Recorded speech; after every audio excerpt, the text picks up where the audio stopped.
Fatihah.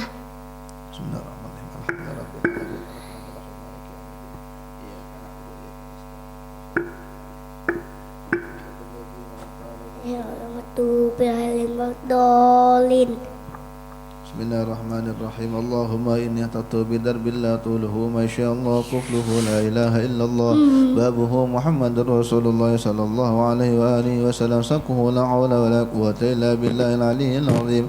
Hatta bina min bismillahirrahmanirrahim. Alhamdulillahi rabbil alamin. Arrahmanir rahim maliki yaumiddin. Iyyaka na'budu wa iyyaka nasta'in. Ihdinas siratal mustaqim. صراط الذين أنعمت عليهم غير المغضوب عليهم ولا الضالين آمين. سور الله لا إله إلا هو الحي القيوم لا تأخذه سنة ولا نوم له ما في السماوات وما في الأرض من ذا الذي يشفع عنده إلا بإذنه يعلم ما بين أيديهم وما خلفهم ولا يحيطون بشيء من علمه إلا بما شاء وسع كرسيه السماوات والأرض ولا يؤوده حفظهما وهو العلي العظيم. بنا استدارت كما استدارت الملائكة بمدينة الرسول بلا خندق ولا سور من كل قدر مقدور وحدن محظور ومن جميع الشرور ترسنا بالله من عدونا وعدو الله من ساك عرش الله إلى قاع أرض الله بمئة ألف لا حول ولا قوة إلا بالله العلي العظيم. صنعته لا تنقطع بمئة ألف لا حول ولا قوة إلا بالله العلي العظيم. عزيمته لا تنشك بمئة ألف لا حول ولا قوة إلا بالله العلي العظيم. اللهم إن أحد أرادني بسوء من الجن والإنس والوحوش وغيرهم من سائر المخلوقات من بشر أو شيطان أو سلطان أو وسواس ردد نظرهم في انتكاس وقلوبهم في وسواس وأيديهم في إفلاس وأوبقهم من الرجل إلى الرأس لا في الثدي يقطع ولا في جبل يطلع بمئة ألف لا حول ولا قوة إلا بالله العلي العظيم. وصلى الله على سيدنا محمد وعلى آله وصحبه وسلم. سبحان ربك رب العزة عما يصفون وسلام على المرسلين والحمد لله رب العالمين. في كل لحظة أبدا عدد خلقه ورضا نفسه وزنة عرشه ومداد كلماته.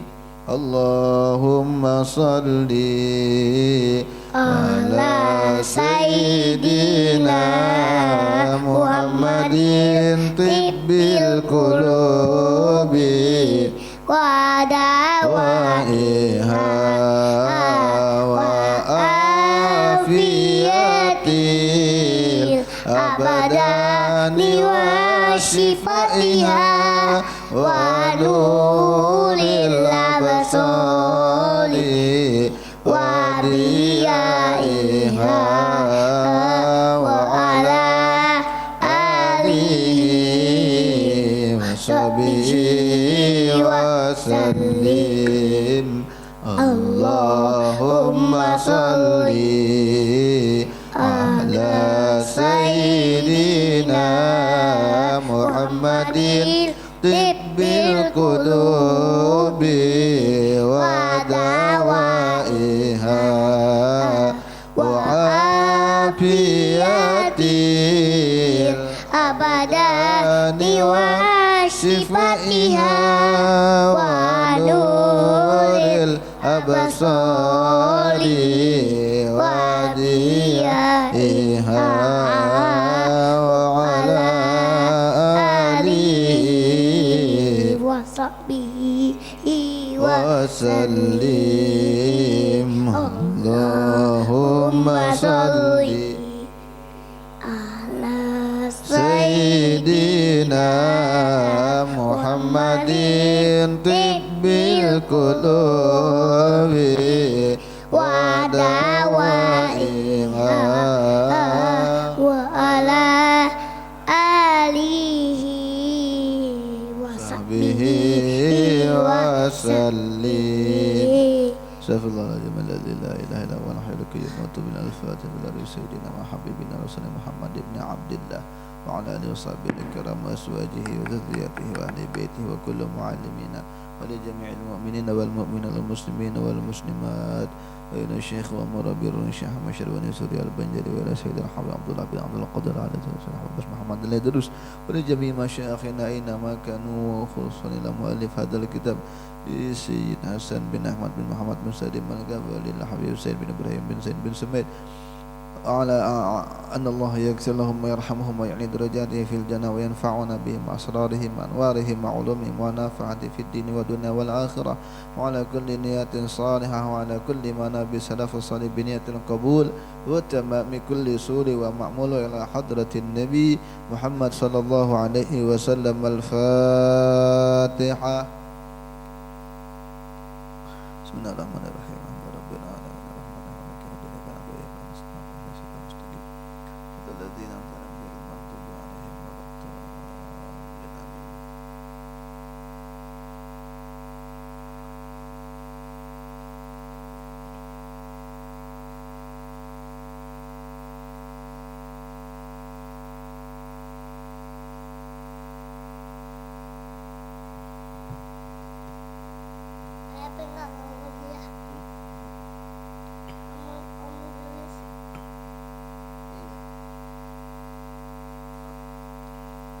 Bismillahirrahmanirrahim. Wa qala al-muallif rahimahullahu ta'ala wa nafa'ana bihi wa bi'ulumihi fid dharain amin. Wa qala radhiyallahu an syurutu wujubil jumu'ah sab'atun. Ada 7 hal syarat wajibnya Jumat. 7 syarat wajibnya Jumat. Artinya kalau orang ini tidak memenuhi syarat yang 7 ini, maka tidak wajib berjumat. Yang pertama adalah al-Islam. Fala tajibu 'alal kafir al-asli. Maka tidak wajib atas orang kafir yang asli. Jadi Bang, adakah kafir KW yang asli? Artinya orang yang kafir KW murtad, maka selama dia murtad tetapnya wajib berjumat. Cuma kan kadang mungkin inya berjumat ketika inya murtad, maka dianggap berdosa, dan ketika dia kembali lagi ke dalam agama Islam, maka dia wajib mengqadha semua Jumat yang dia tinggalkan plus sholat 5 waktu yang dia tinggalkan selama inya bermurtad. Umur 20 murtad, umur 40 kembali lagi bisa. Umur 20 menikah dengan orang rupanya laki ini subalah, lalu menikah, pindah ke agama sebelah, meninggal laki umur 40, menikah lagi dengan orang Islam, kembali lagi ke Islam, maka 20 tahun diqadha, sholatnya, puasanya, zakatnya diqadha semuanya. Diqadha semuanya.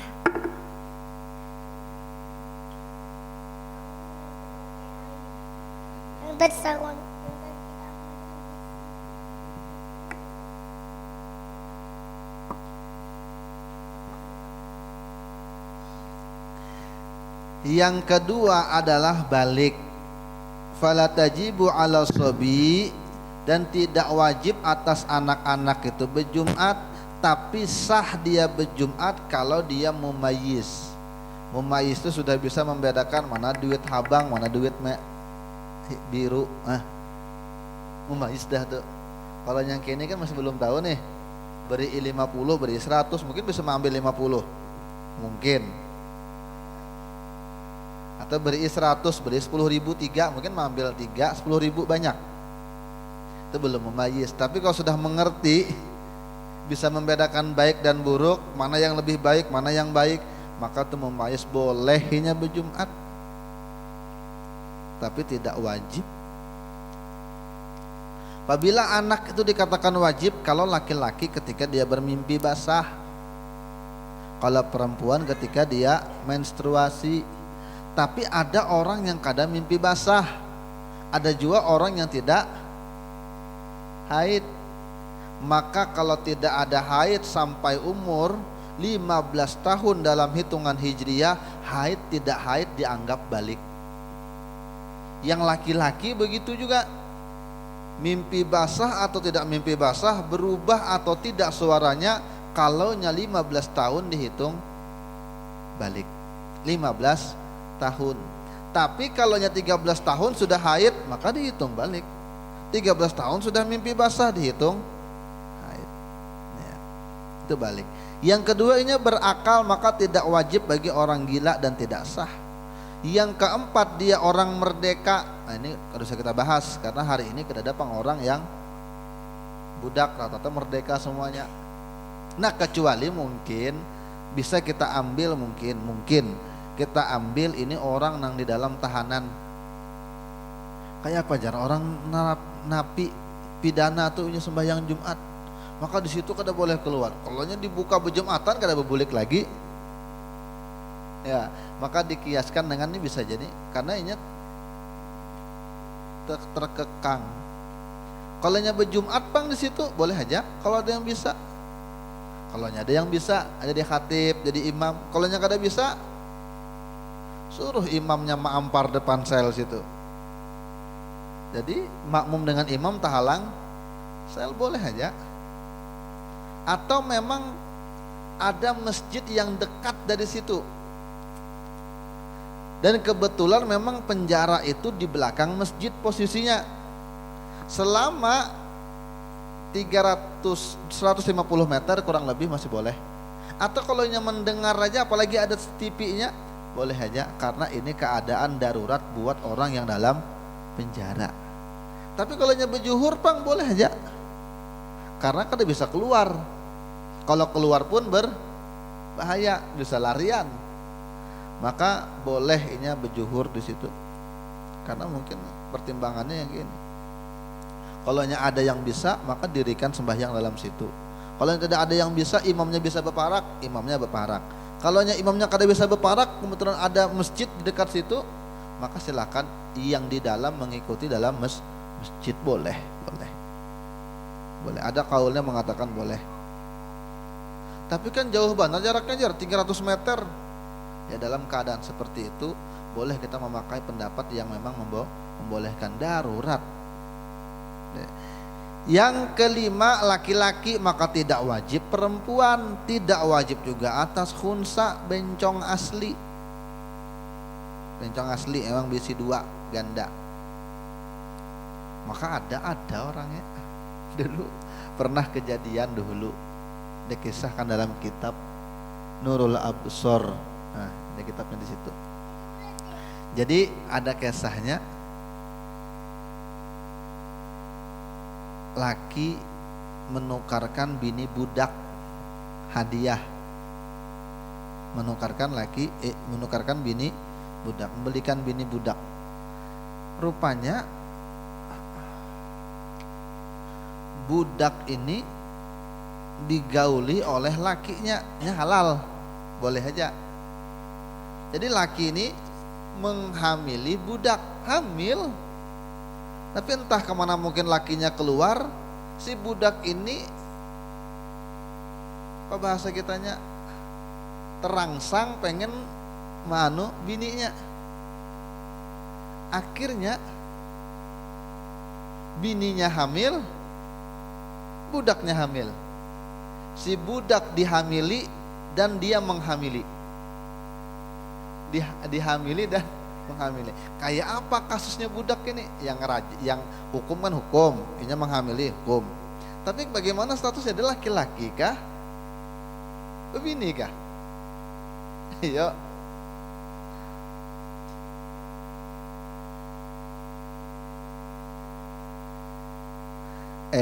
Terbalik. Inya bininya yang dikawininya. Bininya hamil, tapi bininya juga menghamili budak. Itu kan gak ada hukum tuh. Maksudnya ini kan yang bisi budak kan halal. Inya menghantam bininya, hamil bininya halal, hamil. Tapi bininya ketika lakinya kedada, hamili budak kan ternyata bininya bisi 2. Kata ada perzinahan kan? Tidak ada. Karena bini seorang, budak halal. Ya, laki nukarkan bini budak. Nah, budak, akhirnya dihamilinya. Iya juga hamil. Lalu kata Sayyidina Ali waktu itu, Coba lihat pang ketika inya bekami di mananya derasnya. Kalau di tempat bebinian maka dianggap inya bebinian dari situ.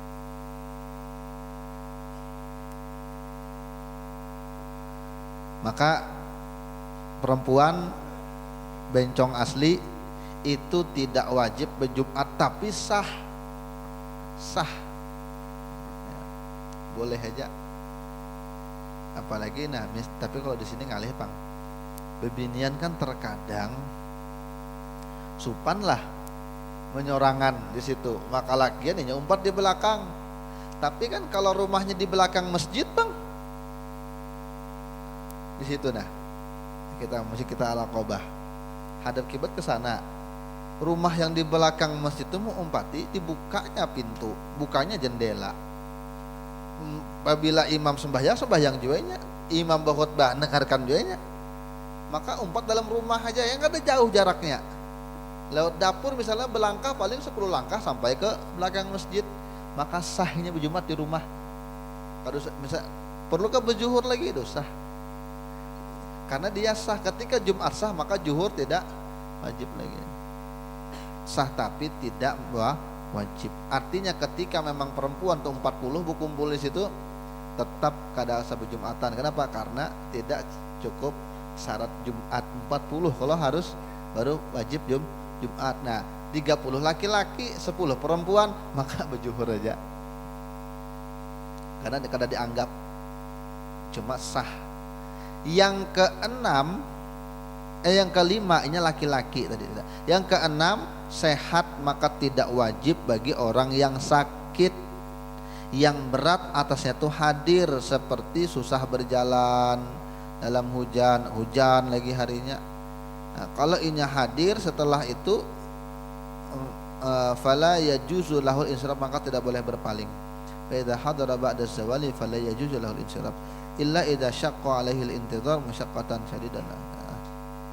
Kalau memang inya bisa hadir ke masjid, sudah orang mulai berdiam aja di masjid situ, ikut aja. Tapi kalau memang sakit dari awal, kan bisa meriap dingin ketika sudah ada di masjid, dingin tiba-tiba, maka selesaikan di situ. Sudah lewat, sudah masuk waktu, tidak bolehnya kembali. Tapi kalau inya menunggunya imam lawas khutbahnya, imamnya panjang ini baca, makanya kada apa-apanya berbalik. Tapi yang jelas sehat, kalau nya sakit tidak wajibnya sakit. Orang karantina bang, karantina ini dihitung sakit, jar dokter sakit, cuma sakitnya kada berpengaruh, cuma ini membawa penyakit positif ya, membawa penyakit. Jar dokter jangan keluar karena ikan menularkan orang. Ya dustainya aja corona nih jar. Sekarang dokter mengatakan ada, misalnya kita positif. Kalau kita hendak bujur-bujur hukum itu secara hukum bebujur harus, maka kita harus membantah juga dengan cara ilmiah. Nah ini bukti kami, ini alat kami mengatakan ulun kadada ininya, dan mengatakan kalau corona ini kadada, maka harus ada alat dan ahli yang mengatakan tidak ada. Karena inya kan ahli dalam bidang itu. Ya, nah, jadi harus yang gitu biar adil. Supaya hukum itu kada seenaknya kita. Jadi memang ada bahan bukti, inya ada buktinya mengatakan kita positif. Kalau kita hendak membantah, kita harus mengatakan kita juga ada bukti. Kalau ada baru boleh. Kalau nya kada jangan. Kalau cuma terkaan aja gitu. Tapi sudah lewat bang, kada lagi sudah. Insya Allah kada lagi sudah. Sekalipun ada paling ya dianggap biasa sudah. Yang ketujuh, al-iqamah fala tajibu 'alal musafir, tidak wajib bagi musafir. Nah musafir kemarin itu batasnya berapa? 47 kali 2 94 kilometer. Ke Balikpapan pian lewat tol masuk tuh. Karena tol itu kurang lebih 90 berapa? 9, pokoknya 9 ke atas. Kalau pian dari rumah sini nyatanya lebih dah. Dari sini ke Muara Tol aja berapa, dari Muara Tol sana sampai ke tujuan. Maka pian ke Balikpapan lewat tol itu boleh, pian kada berjumat boleh, berjuhur aja boleh. Tetapi kalau tidak sampai 3 marhalah maka lebih afdal umpat berjumat. Cuma batasan boleh aja. Kecuali memang Bertambah lagi 47 kilometer. Berapa yuk? 94 ditambah 47. Berapa tuh? 141 ya, 141 kilometer, maka kosor hak di situ. Terus sempat berjumat gini, boleh ninggalkan. Tapi kalau belum sampai 3 marhalah maka lebih afdal 4 berjumat. Tapi kalau boleh kak, boleh aja nya berjuhur. Karena syaratnya harus mukim, berdiam di situ.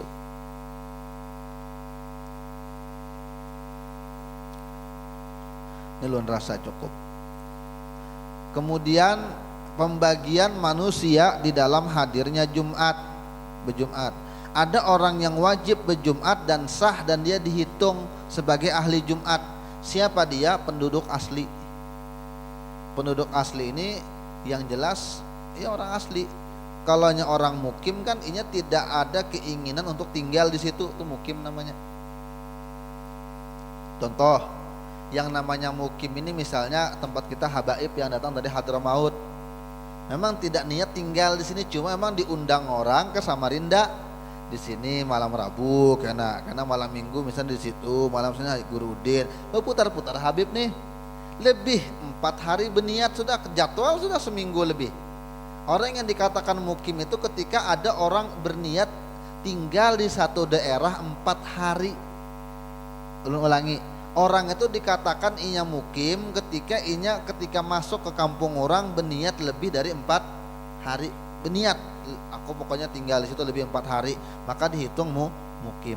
Inya boleh berjumat, tetapi dia tidak dihitung ahli Artinya ketika 39 orang asli sebuting sidin, maka tidak wajib Jumat, tidak mencukup syarat. Tapi ketika inya berjumat sah dia. Beda dengan orang kampung tadi yang asli, maka inya wajib Jumat, dia sah dan dia dihitung 40 masuk dia. Kalau orang yang mukim ya tadi wajib inya berjumat, sah dia berjumat, tetapi tidak dihitung masuk dari kategori 40. Jadi kalau nya kurang inya yang ke 40, 39 inya 40, maka tidak wajib Jumat di situ. Karena orang itu tidak dihitung ahli Jumat.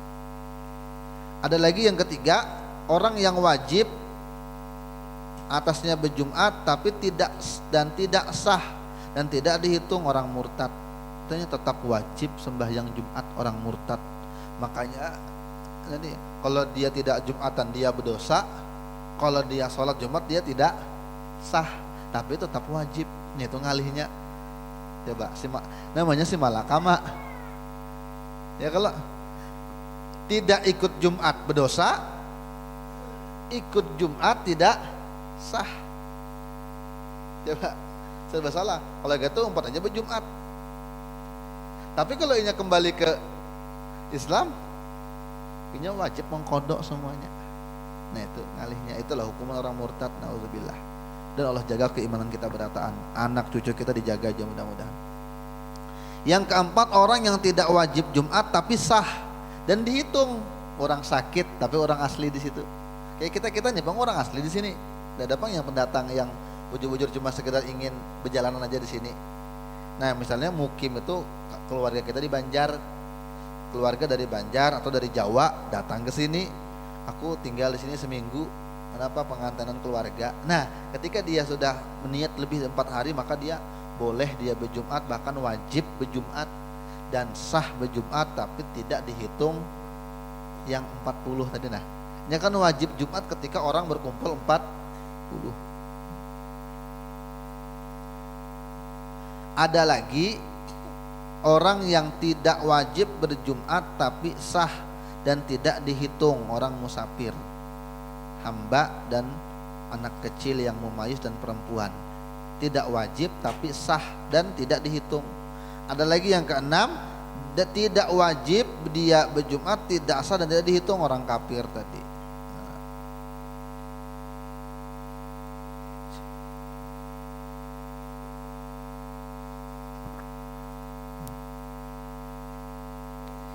Nah, karena kita masuk syarat-syarat sholat Jumat, syarat sholat Jumat. apabila terpenuhi maka wajib berjumat, kalau tidak ada yang terpenuhi maka tidak wajib berjumat. Nanti akan kita bahas minggu yang akan datang insyaallah. Al-Fatihah. Bismillahirrahmanirrahim. Ar-Rahmanir-Rahim. Maliki yaumiddin. Iyyaka na'budu wa iyyaka nasta'in. Ihdinas siratal mustaqim. Siratal ladzina an'amta 'alaihim ghairil maghdubi 'alaihim waladdallin. Bismillahirrahmanirrahim. Wa qala al-Imam Abdullah Al-Haddad rahimahullahu taala wa nafa'ana bihi wa bi ulumi fid dharaini amin. Wa la yastati'u ahadun ay yanfa'a khalqallahi bimithli da'watuhum ila babillah. Tidak ada yang sanggup seorang pun juga memberikan manfaat kepada makhluk Allah taala dengan seumpama dakwah mereka kepada Allah taala. Jadi yang membukakan hati memang Allah taala. Biar penceramahnya hebat, kalau memang orang itu kadang membuka hati, orang rame datangan, penuh masjid, tamu dari jauh, tapi orang tetangga masjid memang hatinya kada terbuka, ada. Berarti memang ketika ada orang mendapatkan hidayah dengan berkat ceramah, maka sebenarnya bukan penceramah itu memberikan hidayah, tapi mutlak Allah Ta'ala, cuma perantaranya saja.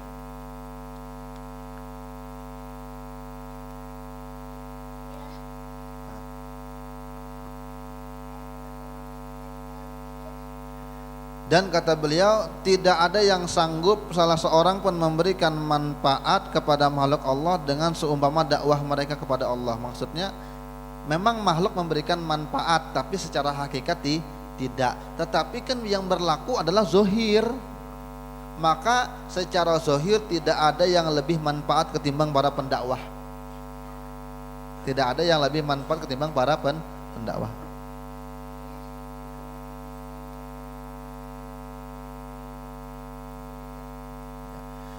Tidak ada yang mampu memberikan manfaat seumpama orang yang berdakwah. Artinya ketika orang itu berdakwah secara zahir manfaatnya luar biasa. Dan menjadi pendakwah itu kada harus penceramah bang. Dan menjadi pendakwah itu kada harus kiai, ustadz kada. Kita pun bisa kepada orang bawa kebaikan. Terkadang kada mesti juga dengan ucapan. Ada yang orang itu tingkah lakunya saja memberikan manfaat, memberikan contoh lalu ikut juga. Banyak nang gitu. Bita'rifi imma yajibu lahu minat tauhidi wa ta'at. Kenapa orang yang berdakwah tadi itu manfaatnya besar buat makhluk secara zahir?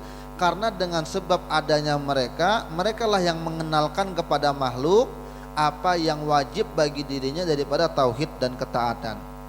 Wa tadhkiruhum bi ayatihi, dan mereka lah para pendakwah yang mengingatkan di jalan Allah ayat-ayatnya dan mengingatkan terhadap nikmat-nikmatnya. Dan mereka lah para pendakwah yang memberikan kabar gembira kepada makhluk dengan rahmat Allah. Dan mereka lah pendakwah tadi yang memberikan peringatan kepada manusia, kepada makhluk akan murkanya apabila terjadi dengan berpaling kepada Allah Ta'ala. Minal kafirin, daripada orang-orang kafir, wal fasikin, ya, memberikan peringatan. Wa qad hasani ala imtithali hadzal amril azim. Dan kata Imam Haddad, aku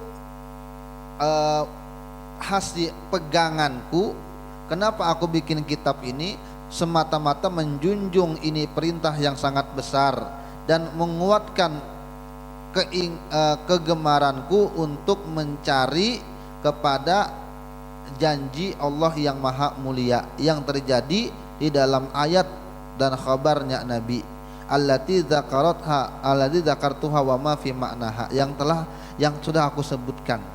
Artinya beliau menulis kitab ini semata-mata memang untuk mencari keridhaan Allah Ta'ala sebagaimana yang sudah disebutkan beliau dalam ayat-ayat tadi.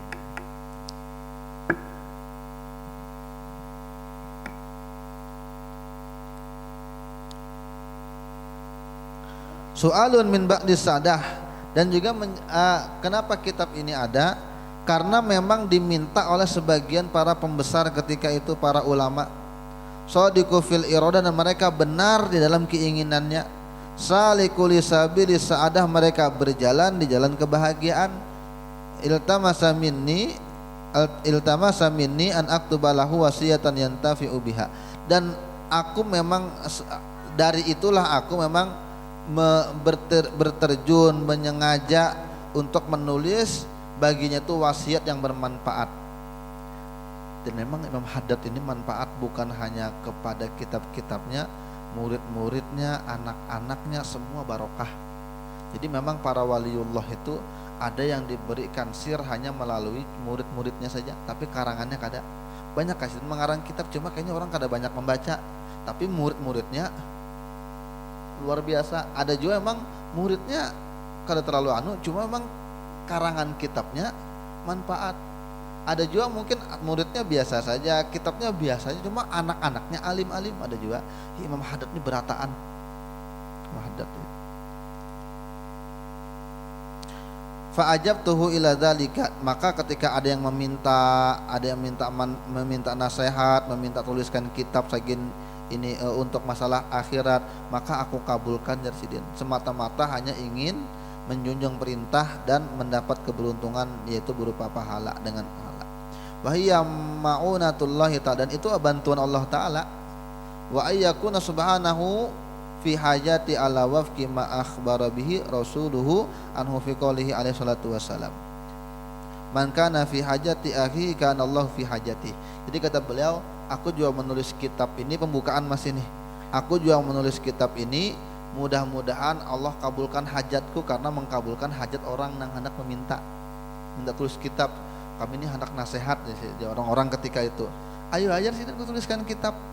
Kenapa? Karena Nabi mengatakan siapa saja orang yang membantui hajat saudaranya, maka Allah akan ada dalam hajatnya.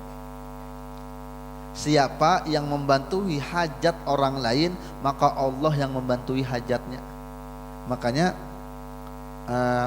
dulu termasuk amalan ujar guru kami, kalau ikam hendak duit keluarkan, jangan ditahan.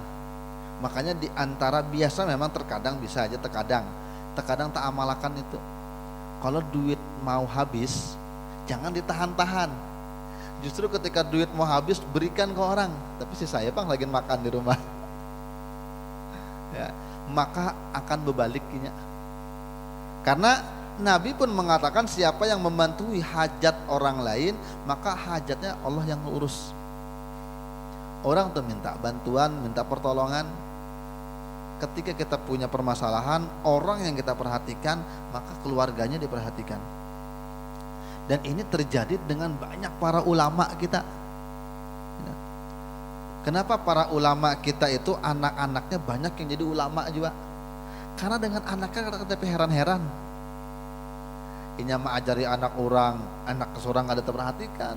Dakwah kesana kemari, bini jangan jarang dibawa berjalan. Tapi karena ini mengabulkan hajat orang, Allah mengabulkan hajatnya. Makanya dulu ada kisah, ada seorang ulama, lu nggak ingat ngarannya. Ini ulama daerah Irak sana. Ulama ini abang.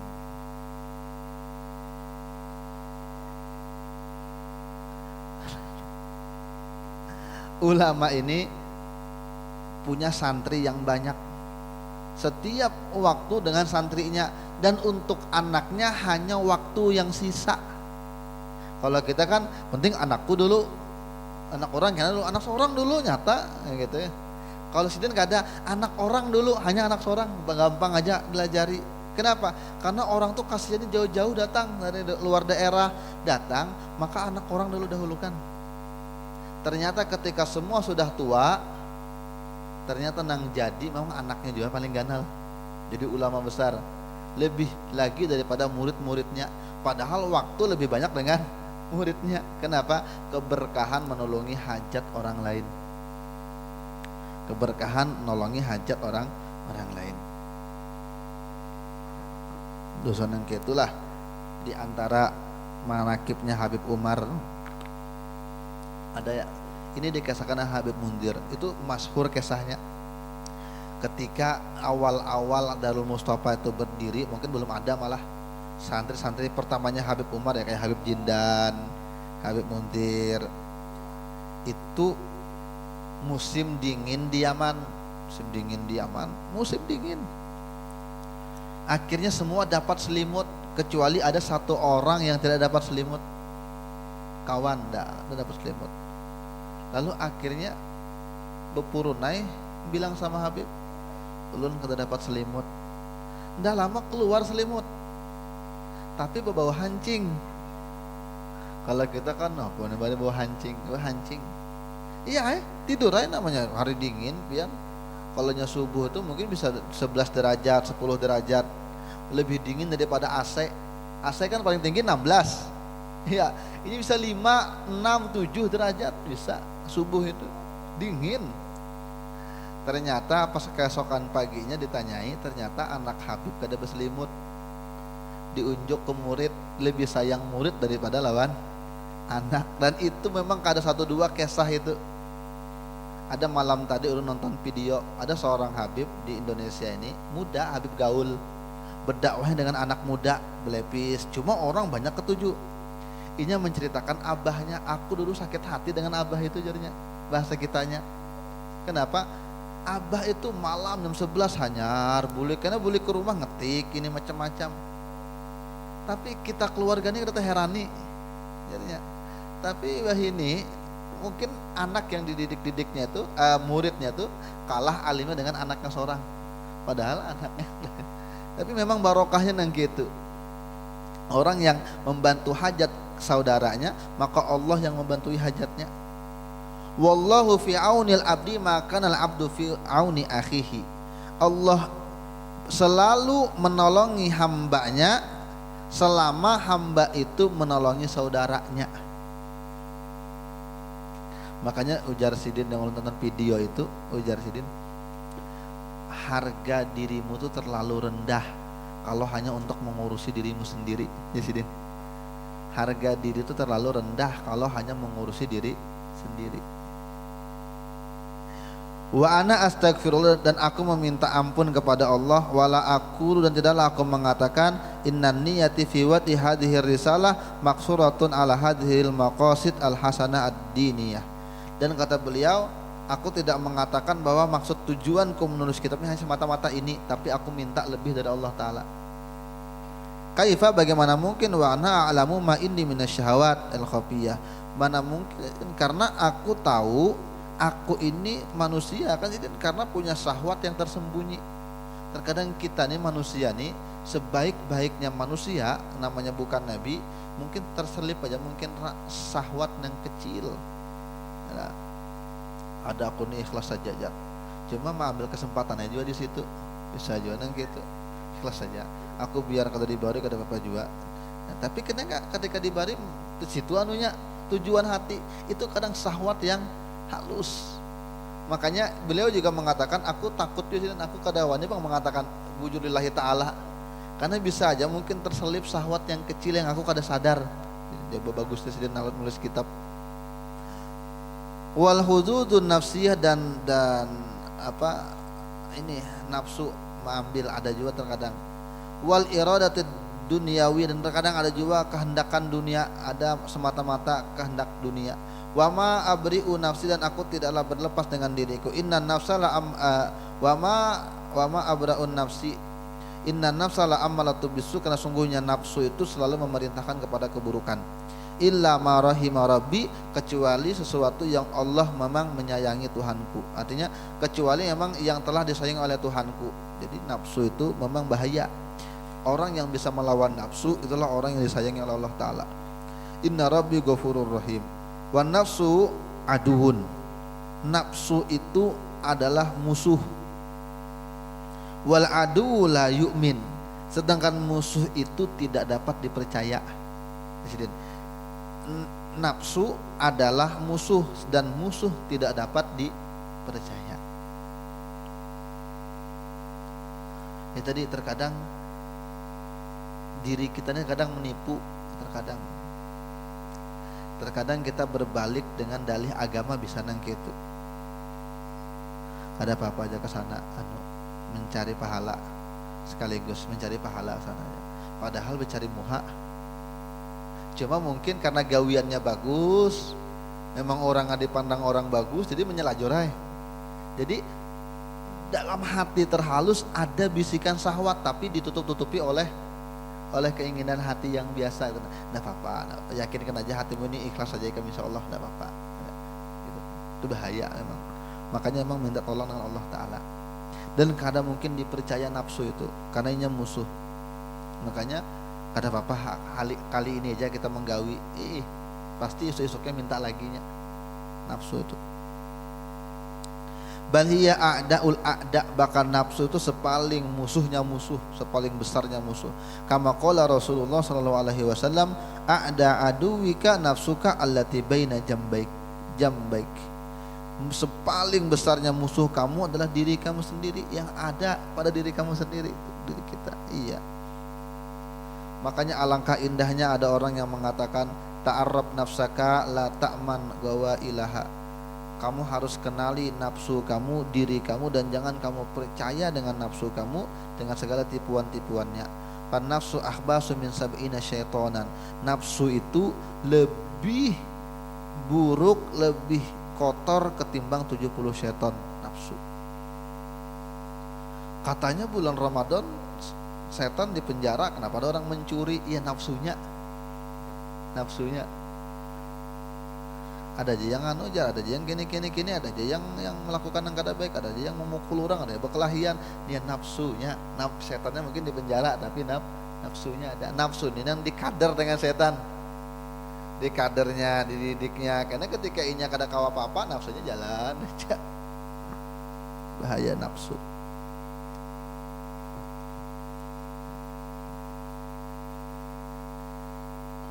Bedanya nafsu dengan setan tuh tipis bedanya.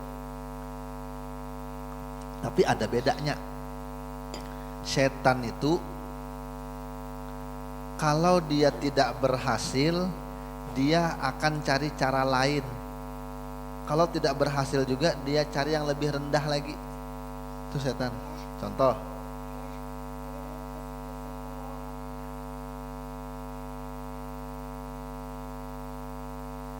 jar setan ambil aja duitnya, jangan korupsi, udah ada yang tahu juga, atau ulah data palsu apa juga. Di surat data ada datanya, tapi di lapangan gak ada. Atau di data misalnya 3 meter jalan diolahkan 2,5 meter aja, nah apa juga aja. Iya, rupanya bos tahu, waduh, jar setan, nah apa yang besar ndak dapat, yang sedikit ndak apa, anu aja berarti banyaki pasirnya daripada semennya. Ketahuan juga masih, nggak apa-apa dah. Yang lagi, yang panjangnya barang dikuntat 2 meter. Nah itu setan biasanya. Inya kalau tidak bisa pintu yang satu, pindah pintu sebelah. Kada bisa sebelah, pindah. Kalau kada bisa yang besar, yang kecil barang daripada dada, setan. Tapi kalau nya nafsu itu kada mau bergesernya sebelum inya dituruti. Handak HP mereknya, misalnya mereknya AZ, harganya 5 juta, ditawari orang merek AB harga 6 juta, anda mau ambilnya. Itu nafsu tuh. Terkadang harganya rendah, ini nafsu juga. Misalnya ada calon laki, calon bini yang lebih bungas, lebih alim, lebih mapan, tapi aku udah hakun, aku anak dengan itu aja. Udah apa inya hakun, ikam aja lagi, kalau ikam hakun jadi ikam nikah. Dah aku dengan ampunku aja. Itu nafsu tuh. Kalau setan inya pindah. Kalau nya ditutup di sini pintu lain, ditutup sini pintu lain. Kada kawa banyak dikit barang setan. Kalau nafsu sekalipun nilainya rendah, kada berharga, tapi kalau nya mau sampai kapan dikejarnya terus, itu nafsu. Itu bedanya. Jadi kadang kita kan tiap hari kita ketemu dengan setan, dengan nafsu ini, cuma kan kita sadar. Jadi pintar-pintar aja membedakan. Dan setan itu terkadang di antara cirinya lagi, setan tuh kalau kita bacaan hilangnya. Auzubillah minasyaitonirrajim, hilangnya. Tapi kalau sudah ba'auzubillah kada hilang juga, nafsu tuh bikungan dan nafsu. Di antaranya lagi ada amalan. Kalau memang ada bisikan kada baik, kita kada tahu itu nafsu atau setan. Tapi kalau setan pasti hilang kalau dengan amalan dari guru kami. Di antaranya was-was jelek, kita menghadap ke langit. Ini berjalan nih, tiba-tiba bimbang hendak ke lokalisasi, ada macam-macam, kadang pikiran yang kada baik nih. Kalau kita lihatlah ke atas, ke langit ya, lalu ucapkan kalimat Allah sepanjang nafas sampai 3 kali. Allah, sehabis napas Allah sampai 3 kali, hilang tuh. Kalau nya bujuk setan yang udah hilang. Tapi kalau nya masih ada tarikan-tarikan handak itu nafsu berarti. Maka kadada doanya selain Allahumma paksakan. Ini adanya dilawan, Allahumma lawan. Kalau kada bisa. Ujar beliau, Allahumma inni a'udzubika an usyrika bika. Aku meminta perlindungan kepada Engkau ya Allah dari menyekutukan Engkau. Ya, wa ana a'lamu, dan aku tahu, wa astaghfiru lima la a'lamu, dan aku juga meminta ampun dari sesuatu yang aku tidak tahu. Kadang salah, cuma kadang sadar. Wa qad sadartu fusul hadhihi risalah biqauli fi awwali kulli faslin minha wa 'alaika bikadza. Qasidan bidzalika mukhataban nafsi wa akhi alladzi kana sababan fi wadiha khususan. Dan setiap pembahasan nantinya dalam kitab ini aku mulai dengan wa 'alaika bikadza. Kamu harus begini, kamu harus begini. Itu maksudnya jua kata Sidin itu untuk menasehati diriku sendiri dan saudaraku yang meminta bikin kitab ini. Jadi memang di antara adab kita menyampaikan dengan orang, kita memang untuk diri kita. Makanya khatib itu kada pernah lepas biasanya usikum wa nafsi atau usikum wa iyaya bitaqwallah. Kalau nya kada seperti itu kena ini. Kenapa kena ancaman? Karena kata Allah Ta'ala, ya ayyuhalladzina amanu lima taquluna ma la taf'alun. Orang beriman, kenapa kamu hanya bisa bepandir tapi kada menggawi? Kabura maqtan indallahi an taqulu ma la taf'alun. Itu besar sekali murkanya Allah kepada orang yang hanya pintar bepandir cuma kada menggawi. Makanya ketika kita menyuruh orang, minimal itu untuk nasihat diri sendiri. Makanya khotib selalu nangke itu, siapapun khotibnya biasanya asal mengerti ini usikum wa nafsi bitaqwallah atau usikum wa iyaya bitaqwallah. Coba yang perhatikan, ada tuh khotib pasti nangke itu.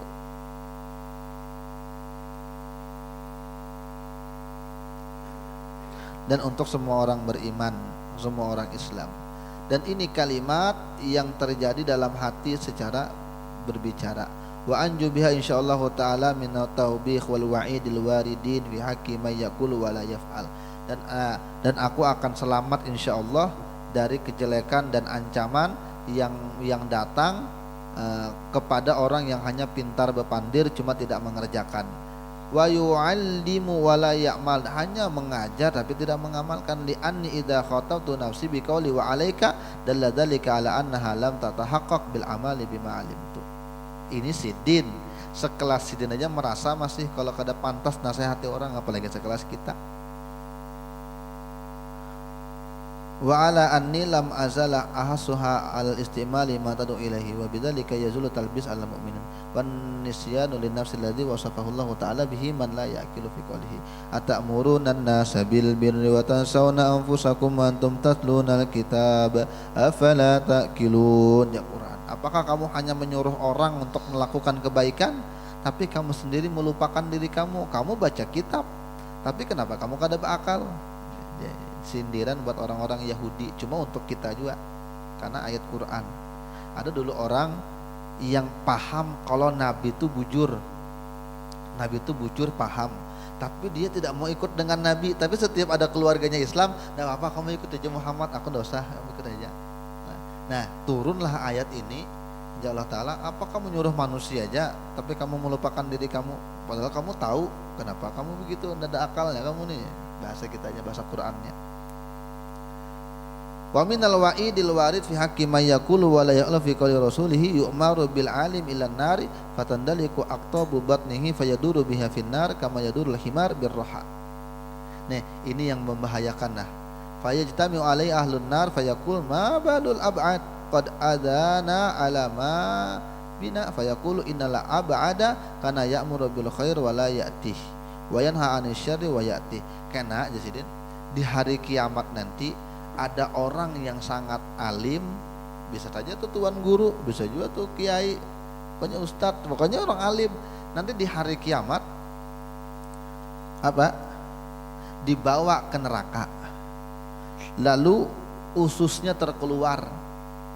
dan dia akan keliling seperti mana binatang yang diikat. Sapi itu nah, misalnya diikat, ini berputar putar saja. Karena ada orang alim yang ususnya keluar tapi terikat dan dia diputar-putar itu aja. Lalu akhirnya orang-orang neraka datangan di situ, terlihat aneh. Kenapa? Maka dulu ikam di dunia menyampaikan ilmu agama gini. Tapi kenapa sekarang di neraka sama-sama kami juga? Lalu orang ini mengatakan, iya, dulu memang aku mengatakan itu, cuma aku menyuruh kamu melakukan, aku kada.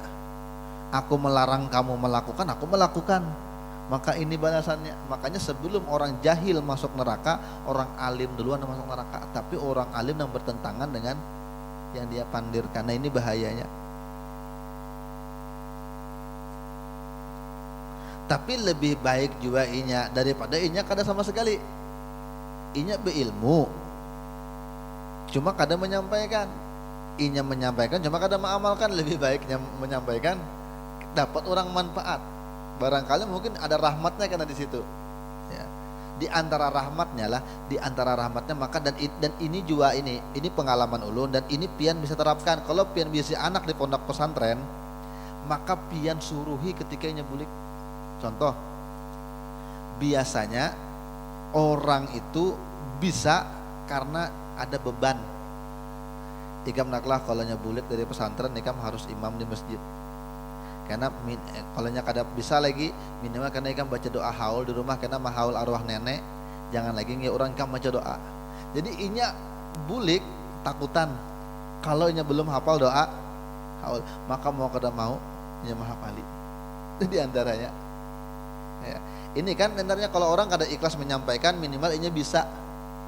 Dan ketika inya bisa, mungkin saja karena ilmunya yang membimbing inya seorang. Mungkin tujuannya inya karena takutan aja. Takutan ini kada nyaman aku, ini orang memandang aku nang kene di kampung. Awalnya mungkin nang itu, cuma kelawasan bisa saja karena inya dipandang inya supan. Akhirnya karena inya bebaik karena pandangan orang. Lawas-kelawasan baru nanti dia berubah karena Allah Ta'ala. Bisa.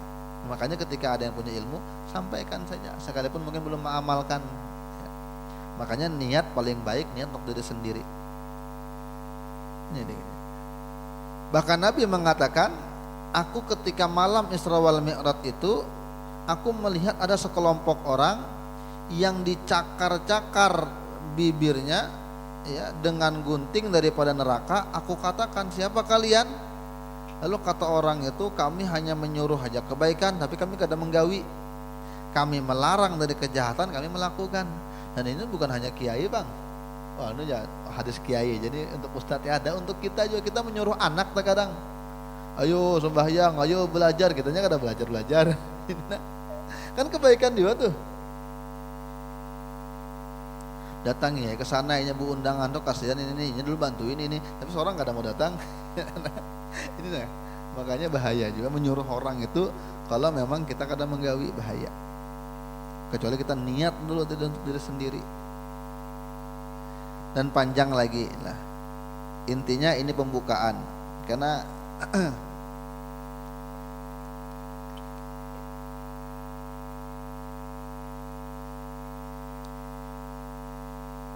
bahkan ada juga di antara motifnya kenapa beliau menulis kitab ini, ada hadis Nabi yang mengatakan, man ana asyalisanahu haqqan yu'malu bihi min ba'dihi ujriya alaihi ajruhu ila yaumil qiyamah. Siapa nanti yang orang membangkitkan akan lisannya secara benar, menyebarkan kebaikan, maka diamalkan dengan orang yang sesudahnya, maka dia diberi ganjaran pahala sampai hari kiamat. Ini diantaranya tadi guru ngaji itu jelas guru ngaji itu bisa mengajari ngaji 10 orang, bisa 2 orang jadi guru ngaji, 8-nya mungkin bisa cuma begawi, yang 2 nih jadi guru ngaji, ngajarkan lagi ke muridnya, ngajar sampai hari kiamat, sahamnya bertambah terus. Lalu apalagi ketika orang itu menjadikan orang itu orang alim, tuan guru, muridnya beratan tuan guru. Ayo, sidin nih orang alim, orang ganal tuan guru, muridnya tuan guru beratan. Ada yang dirikan pondok, ada yang dirikan sekolahan. Karena dari setiap orang itu, karena lahirlah orang-orang alim dari pondok itu, berapa pahalanya orang itu. Jadi sedikit memang harga diri kita kalau hanya mementingkan diri sendiri, kada untuk orang lain gitu. Nah, terlalu murah di sini. Waqas sama itu hadir risalah al-musyar ilaiha risalatul muawwanah wal mudhaharah wal muwazarah lirraqibina minal mu'minina fi suluki tariqil akhirah. Hanya kita masuk karena ke kitabnya. Aku nah ini baik, dengarkan baik-baik. Sidin berdoa mudahan kita kabul untuk kita ajar Sidin. Aku meminta kepada Allah supaya memberikan aku manfaat dengan kitab ini dan untuk semua orang beriman, amin. Dan aku juga berharap bahwasanya Allah mengumpulkan aku dan orang yang memperhatikan aku dengannya ini kitab, wa bi ta'lifi, dan dengan karangannya secara ikhlas karena Allah Ta'ala. Dan ini adalah tempat aku memulai dengan Allah dan taufiknya. Fa'aqulu, maka aku katakan, musta'inan billah, minta tolong kepada Allah, wa mafudan ilaihi, wasailan, dan meminta kepada Allah semoga Allah memberikan aku taufik untuk di jalan yang benar, di dalam niat dan amal dan semua perkataan. Fa innahu waliyun dzalika wal qadiru alaihi, dan bahwasanya Allah Ta'ala itu adalah seorang yang mengurusi demikian itu dan kuasa atas demikian, dan dialah tempat aku berpegang, dialah tempat aku berserah diri. Wallahu Ta'ala alam bisawab. Mudah-mudahan manfaat dunia akhirat. Allah ampun dosa-dosa kita, Allah tutup aib kekurangan kita, Allah kabulkan hajat-hajat kita, Allah wafatkan usia kita dalam keadaan husnul khatimah, amin Allahumma amin. Ala hadini al-Fatihah.